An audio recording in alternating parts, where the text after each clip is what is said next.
This is Weber's largest model at the moment, but they do have a couple smaller griddles available. When we come to the Slate, we are 77 inches long, 39.5 inches tall with the lid open, 36 inches deep. In the Slate, it weighs 198 pounds. The Slate's griddle is 36 inches wide and 21 inches deep, giving us 756 square inches of cooking space. On the Slate, we also have 17-inch side tables, but the insides are removable, so you can throw it in your dishwasher if you wanna. Only one of the shelves actually collapses. But you also have this cool little extra side shelf. And honestly, I use this little side shelf all the time. The reason why this one won't collapse is because of your tank. It's actually just bolted right on. On the Weber Slate, you have your standard mechanical fuel sensor, and that's pretty simple. You just hang that tank on there, and there'll be a red line showing where that tank is, and you can kind of see from the graphics where you're at. Did I tell you I really like this side shelf?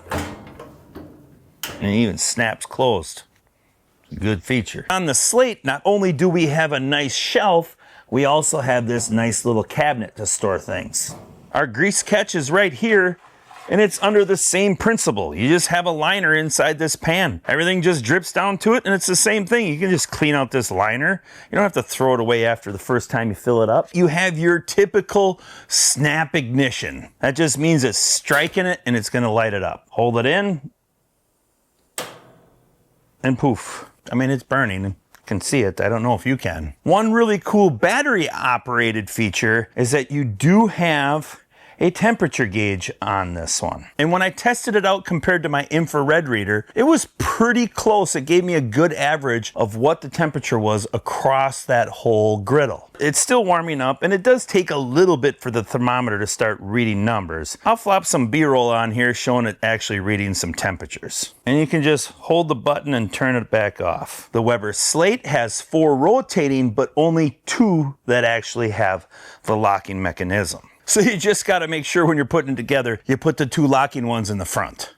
Lid is nice and solid. Seeing that I'm talking about built pretty solid, when the boys put the Slate together, they told me it took right around an hour and a half to do, but there is a little bit more work because you're putting together the cabinet. They advertise that you can go ahead and cook on it directly out of the box, but I still seasoned it and put on 3 coats. I just don't trust cooking on any griddle directly, even if they say, no, just go ahead and start cooking on it. I like to get a nice seasoned top so we don't have any sticking. When it comes to cooking on the Weber Slate, around here, honestly, we pretty much cook the same things. We love to do smash burgers, pancakes, eggs, bacon, sausage links. Plus, every once in a while, I even do up some fantastic meatballs. I just pre-cook a huge batch, and then we end up freezing them and then using them at a later date. I mean, who out there doesn't like spaghetti and meatballs?